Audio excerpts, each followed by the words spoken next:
Good morning, everyone. I am about to watch Walking Dead, and this will be season 11, episode 10, and there's going to be spoilers. This will be my review as I go of watching it. So, if you haven't watched it yet, don't watch this until you're done. Unless you don't care about spoilers, then you can watch it or whatever you want to do. But I'm excited to see them finally go to the Commonwealth, everybody, and see what happens. I'm still hoping for Negan to come back at some point, but if he does, I think he'll probably be gone most of the mid-season. If he comes back, I think it'll be at the end of the mid-season or the beginning of the third part of the season. So let's watch it and enjoy it and see what happens. So I'm a little bit into it, and so far it starts out 30 days into the Commonwealth, that our people are at the Commonwealth. They make a reference to rebuilding Alexandria, so I'm assuming that's why everybody's at the Commonwealth. But they're getting used to things. Daryl and Rosita are training to be the stormtroopers. That's my name for them. They're training with Mercer, and it's not 100% yet. It's like basic training. Rosita makes reference to it. Until they have a real job and everything, they live in these kind of, I'm going to call them slum apartments. They're paper-thin walls. They look like they're really worn down. And he says, after we get a job, I can't wait to get a real place. So that's what's going on. Apparently, Daryl has AJ and Judith. RJ and Judith. And they're just being kids while Daryl's doing that. Looks like Carol, they don't really show. She makes something, like bakes something, takes it out. There's like a street fair going on, a day-long festival. So they're going to have a ball at nighttime. Going to introduce Pamela Milton, the leader of the Commonwealth. But Daryl and Rosita, Mercer takes them along with the kid that got Eugene in trouble last season when Eugene killed the walkers coming after the guy and girl. He's Pamela Milton's son, and you can tell he's just a young jerk. He reminds me of the kid that killed himself with Glenn on the dumpster. So they're helping him learn how to fight walkers. They have like a shipping container full of walkers, or with at least a few of them in it. Rosita and Daryl let him out. This kid's got a whole table full of weapons, and he goes through them and basically makes fun of them.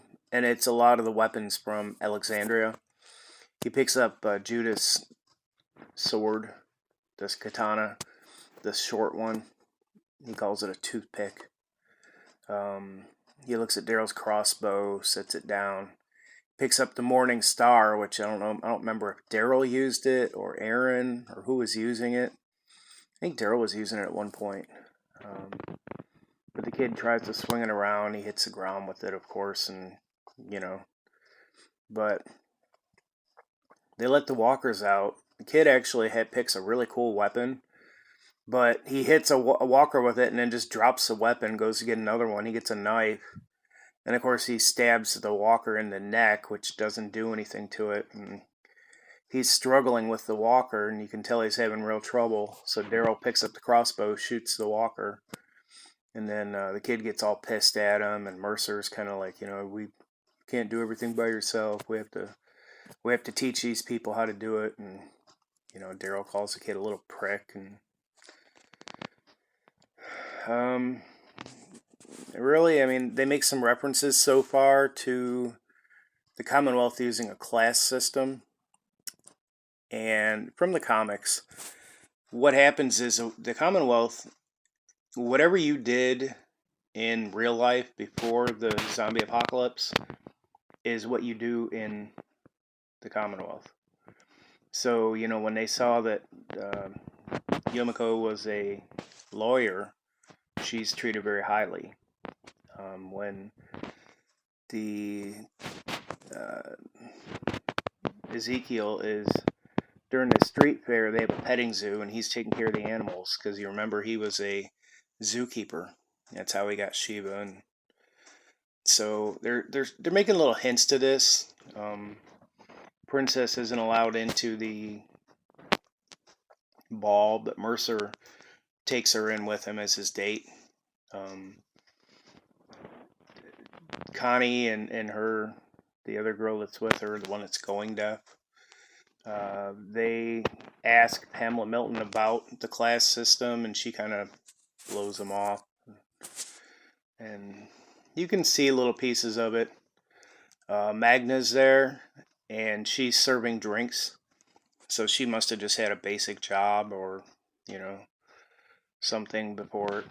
So that's what's going on so far. Not a lot of action, and, I'm probably a little more than halfway through. So I think we blew our load on the action last week, and we're just getting story now for at least an episode, probably 2. So I'll be back in a little bit. Alright, so I just finished the episode. It ended on a good ending. So they had this ball that they were at, and the stormtrooper that Princess beat up in the episode when she was kind of hallucinating, and but she beat the one stormtrooper up. He has been demoted. He's a waiter. So, it seems like that's kind of the bottom, line of stuff. But when Pamela Milton's introduced and she's talking, and they did a picture of her father. Apparently her father had been the president or something in the White House in the real world.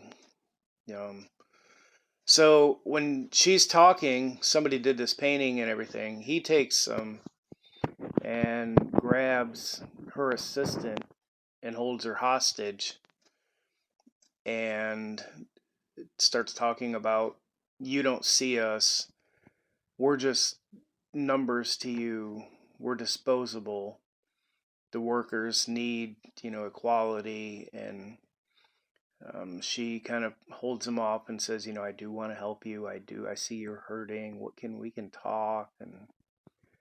But he drops the assistant and takes off running.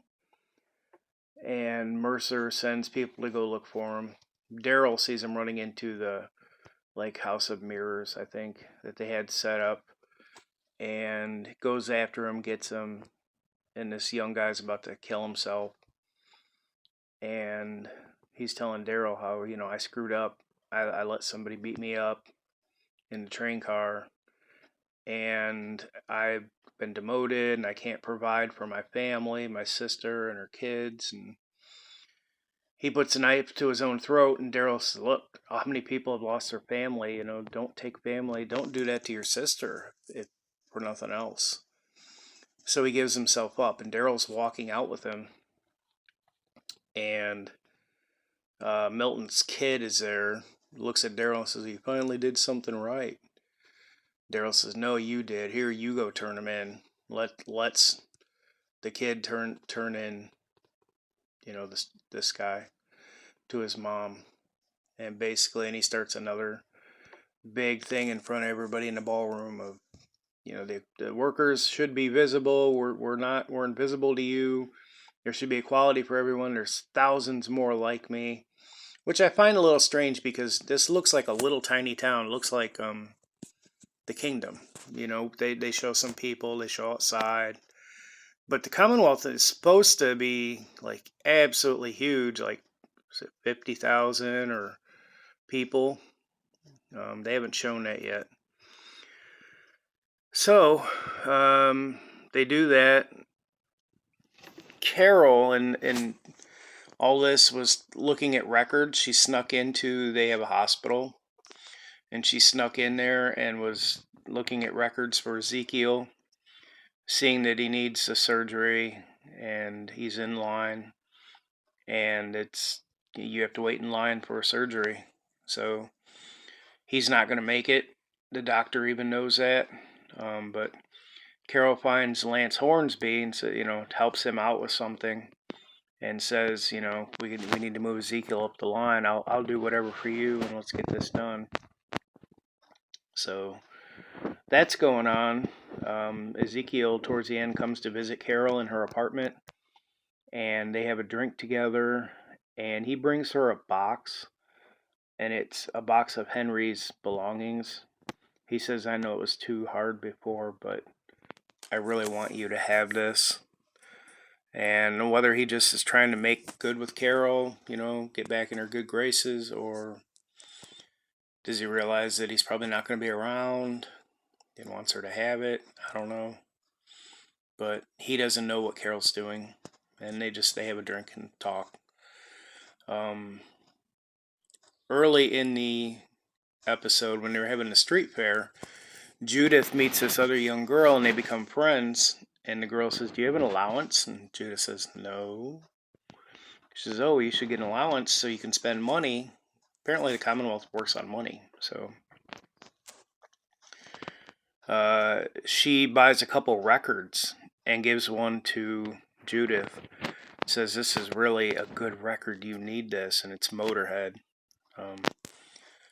So at the end of the episode, Daryl is trying on his stormtrooper armor, and him and Rosita, passed. So he bought Judith, with his first paycheck, he bought Judith a record player, and she's all happy. So for the ending, they just show Rosita. I think they're going into the guy that they caught that took the girl hostage. I think they're going into his apartment. And but when it starts, we get this really awesome little montage of the stormtroopers doing their job, listening to Motorhead, Eat the Rich. So that's really cool. I like Motorhead. Lemmy's got a great, metal voice. So she goes in and sees he's got like this hidden closet, little doorway, and he goes in and he's got all this stuff set up for, equality and for the workers and everything that he was talking about before. So she sees that there is an actual movement behind the scenes, and that's really all we got this episode. It was good. It's setting up for in the future. It's setting up, I believe, there was a lot of problems with the Alexandrians going to the Commonwealth in the comic books, having this class issue and money. And I mean, who ever thought you'd need money again? The world's gone. And, everybody just lives and you contribute to the community, and that's what it is. Now they're having to get used to it, and that was a big issue for Rick and different ones in the comics again. So I think it's going to be an issue in the future, and I'm curious if it's going to lead towards, this is a kind of community that the CRM would have wanted snuffed out after they were taken out of their own communities. They have to know about it. If it's really thousands, and if there's thousands of malcontents, there has to be a lot of people there. So CRM has to know about it. I'm wondering if that's going to set up a CRM versus Commonwealth kind of thing, and where are people going to play into that, and is it going to pit some of our people against Rick? And that could be the movies, that could be the end. That could actually be the end of the series, or it could move into the movies. We don't know. But good episode. Last episode I gave 10 out of 10. This episode, I'll give it a 7.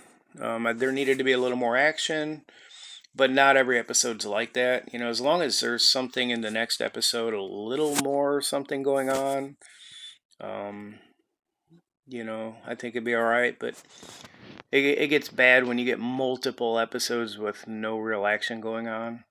This last season seems to be doing really good, so you know I'm okay with them setting up stuff.